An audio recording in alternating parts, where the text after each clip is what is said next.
자, 여러분 안녕하십니까. 에버랩스입니다. 여러분들하고 함께 또 오늘 공부를 하기 위해서 진행을 하는데요. 빨간 펜 준비가 돼 있고, 요거 하다가 이제 갑자기 누가 또 찾아오시고 그래갖고 껐다가 다시 하다 보니까 낙서가 좀 됐습니다. 자, 개포 추공 6단지, 6단지. 자, 84가 아니라 83으로 해갖고 19억에 나왔다고 합니다. 그래서 이제 코로나 전후로 해서 이제 돌아간 서울 아파트 가격 해서 이제 나와 있습니다. 자, 좀 더 보겠습니다. 공동 레미안 마포죠. 공동 레미안 마포 여기 5구제곱 그러니까 이제 24평 옛날 기준으로 해서 요거가 이제 급매물이 9억대까지 내렸다고 합니다. 그래서 이제 코로나 발로 해서 집값 거품이 꺼졌다고 하는데 코로나 발로 인해서 이제 집값 거품이 꺼졌다라고 해서 보기는 조금은 어렵고 이제 그거랑은 상관이 없고 집값에 대한 거품, 뭐 주식에 대한 거품 여러 가지 이제 거품을 얘기할 때는 보통 금리를 이야기합니다. 일단 기본적으로 무조건 금리예요. 이것은. 그래서 거품 이꼴은 이제 금리에 대한 영향, 거품 이렇게 해서 이제 보시는 게 맞을 것 같고요. 자, 정부 규제 완화 1.3 정책이 나왔죠. 그래서 이걸로 인해서 최근에 매수 문의가 올라갔다라고 이야기를 합니다. 그래서 우리 라방에서 어제도 많이 이야기를 했지만은 매수세가 분명히 느껴지긴 느껴집니다. 저도 체감이 되는 데가 좀 있고 우리 수강생분들이 거래처도 마찬가지고 이제 수강생분들이 이제 서울, 경기, 인천에도 있고, 뭐, 부산에도 있고, 충남에도 있고, 강원도에도 있고, 다 있죠. 그래서 이제 좀 여러 가지 이야기를 많이 하고 그러면은, 확실히 예전보다는 매수가 좀 늘었다고 합니다. 그래서 때로는 뭐, 매수 문의가 뭐, 한 절반 이상 매수다. 이렇게 해서 이야기를 하시는 지역도 있고, 그것도 이제 체크하는 방법이 있으니까. 그런데 뭐, 그것까지는 기대를 하지는 않지만, 일단은 지금 봤을 때 예전에는 거의 없었던 매수가 올라가 있는 것만큼은 확실한 것 같습니다. 자, 그래서 이제 하남시에서 사는 누가 이제 이모 씨가 어쩌고 저쩌고 해서 이제 마포로 가려고 하는데, 어디 보자. 마포, 공덕동 레미안, 요거 이제 4차가 5구 타입, 지금 이제 9억대다. 근데 1년 전, 불과 1년 전, 얼마 안 됐죠? 14억 7,500에 거래가 됐다고 합니다.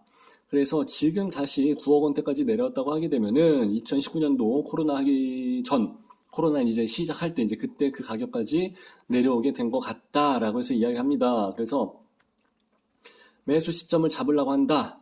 매수 시점을 잡으려고 한다고 하는데 이게 매수 시점이 쉬운 건 아니에요. 그래서 남들보다 좀 빠르게 움직일 수 있는 그 정보력 그리고 또 하나는 결단력. 정보력 플러스 결단력 플러스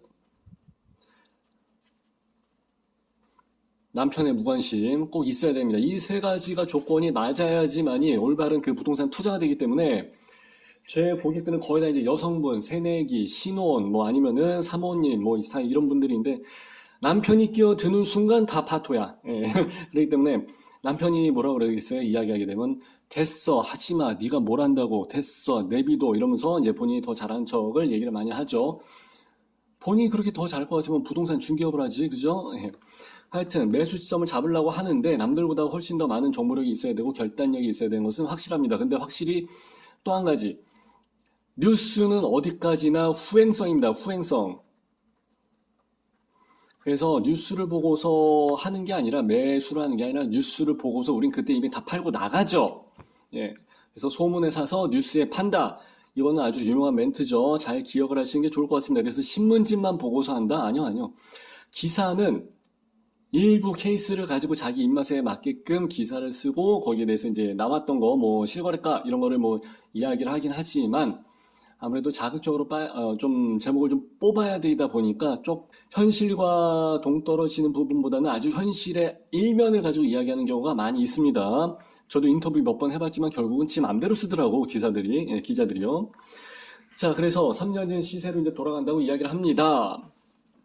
2020년, 21년 규제가 많이 있었을 때 그때의 상승분을 반납을 하면서 원래 규제가 많아지면은 희소성 때문에 더 스프링 효과에서 더 튀어 올라가는 게 바로 부동산 가격이죠. 이거 다 회귀한다고 해서 이제 이야기를 했죠. 회귀 이 얘기 많이 합니다. 그래서 19원까지 갔던 게 지금은 많이나 내려갔다라고 합니다. 근데 이때 손바뀜을 했지만 사실상 이때 시세 차익을 보고서 빠져나간다는 것은 쉽지는 않죠. 야, 그럼 이때 최고가에서 팔았던 분은 대박이네 라고 해서 이야기할 수 있겠지만은 정부에서 이제 그때 당시 단타에 대한 그 양도세 77%를 매겼습니다. 그래서 70%에다가 지방세 10%까지 해서 77% 매기고 그러는데 누가 이 시점에서 과연 부동산을 매도를 했겠냐고요.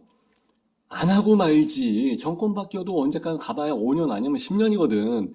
부동산도 사이클이란 게 있다고 해서 제가 항상 말씀을 드렸잖아요. 장기적 우상향을 가면서 상승 조정을 반복을 한다. 이건 기본적인 거죠. 기본 중에 기본이죠. 그렇기 때문에 계기고가지 누가 이걸 가지고 그렇게 많이 이야기를 하지는 않는다. 실질적으로 매도를 해서 들어간다는 것은 쉽지는 않다는 얘기죠. 여러분 같으면 10억의 이득을 받는데 나중에 2억 3천 빼고서 나머지는 정부가 7억 7천을 다 가져갔어. 그러면 여러분 같으면 이거 계산이 나오겠냐고요. 안 팔죠. 그래서 이때 당시 최고가를 찍었다 할지라도 개포주공 아파트에서 28억을 찍었다 할지라도 여기에서 시세 차익을 보고서 양도를 해서 실거래가 넘어가는 케이스는 거의 없다. 거의 증여성 또는 다이다이 1대1 거래, 부동산을 지키고 해서 들어간 양도성 거래라든지 이런 식으로 증여성 거래라든지 이런 게 사실상 많다. 이렇게 해서 보시는 게 맞을 것 같아요. 자, 동대문구 전동동에 있는 레미안 크래시티 84, 우리 동네 옆인데 이게 10억까지도 올라갔다고 합니다. 12월 달에. 그래서 지금 이만큼까지 해서 또 많이 떨어졌다고 하니까 아까 이제 제가 말씀한 대로 그대로 나오죠. 집값이 급등한 것은 금리 인하 그리고 부동산 정책의 부작용 과도하게 많이 들어갔으니까 거기에 대한 여파가 크다라고 해서 보시는 게 아마 맞을 것 같습니다. 금리까지 낮기 때문에 거의 폭발적으로 해서 돈이 부동산 시장으로 많이 몰렸죠. 금리가 낮는데 누가 예금 적금을 하겠습니까? 당연히 부동산으로 해서 뛰어들죠. 그래서 통화량 증가폭이 역대 최고로 해서 가장 컸다. 그러면서 이제 갭 투자라는 얘기가 많이 나왔죠. 그래서 통화량, 갭 투자, 이것은 이제 지난 정부에서 부동산 시장을 이야기할 때 아주 중요한 키워드가 될 것 같습니다. 근데 지금 같은 케이스는 21년도 최고점 대비해서 일단은 30% 정도까지 빠졌다. 그러다 보니까 지금의 시세를 가지고 약간의 발목 정도까지 인식을 하시는 분들이 계시는 것 같아요. 저도 이해를 합니다. 그래서 작년에 방송할 때 뭐라 그랬어요? 작년 하반기 때, 가을 시장, 겨울 시장 때 잡든지 아니면은 올 봄에 봄 시장 때 매수 타이밍으로 해서 가시는 게 좋을 것 같습니다. 라고 해서 이야기를 한 이유가 얼추 맞아 떨어지고 있습니다.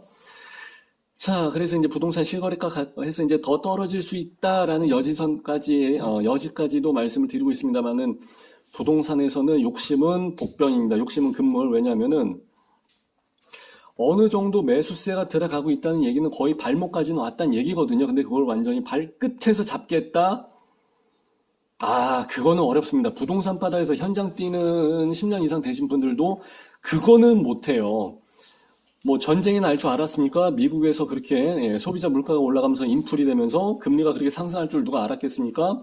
지금 뭐 50만 명 더 부대 인원 해갖고 이제 더 전쟁 빡세게 간다고 하고 있고 이렇게 되면 뭐 3차 대전 얘기도 나오고 중국발 코로나 얘기도 나오고 전 세계적으로 불가항력적인 이야기가 상당히 많이 변수가 펼쳐질 수가 있기 때문에 어느 정도 욕심을 버리고서 조금 떨어졌다가 올라갈 거라 생각하시고 이 정도 선에서 잡는 거는 상당히 합리적인 판단이라고 생각합니다. 여기서 잡겠다. 그거는 어려워요. 왜냐면은 반등을 하고서 찍고 올라가 봐야 여기가 최고점 또는 최저점이었던 것을 인식을 할 수 있기 때문에 그렇습니다. 자, 어쨌든 상계동뿐만이 아니라 저는 청라, 송파, 그리고 송도도 많이 있었고 화도에도 화도도 마찬가지고 또 다른 지방도 마찬가지고 그리고 이제 요번에 나왔던 우리 밴드에도 올렸잖아요. 그죠? 둔촌 주공 올림픽 파크 포레온 또 올림픽 포레온인가 하여튼 거기도 저한테 현장에 없는 저한테 매수 문의까지 해서 들어올 정도면은 거기도 많이 시세가 어느 정도 형성이 돼서 돌아가고 있다. 그래서 어느 정도 매수가 분명히 있기는 확실한 것 같습니다. 그래서 이제 봄 시장 되기 전에 라이언 1번 구하기처럼 이제 둔촌 주공을 이제 풀어갖고 이제 진행을 하겠다는 건데 찻잔 속의 태풍으로 그칠지 아니면 봄 시장에 조금 탄력을 받고서 치고 나가게 될지까지는 저도 사실은 변수가 워낙 크기 때문에 예상을 하기는 어렵지만 분명히 매수가 있는 건 확실하다. 어느 정도 발목이긴 발목인 것 같다까지는 말씀을 드릴 수 있을 것 같습니다.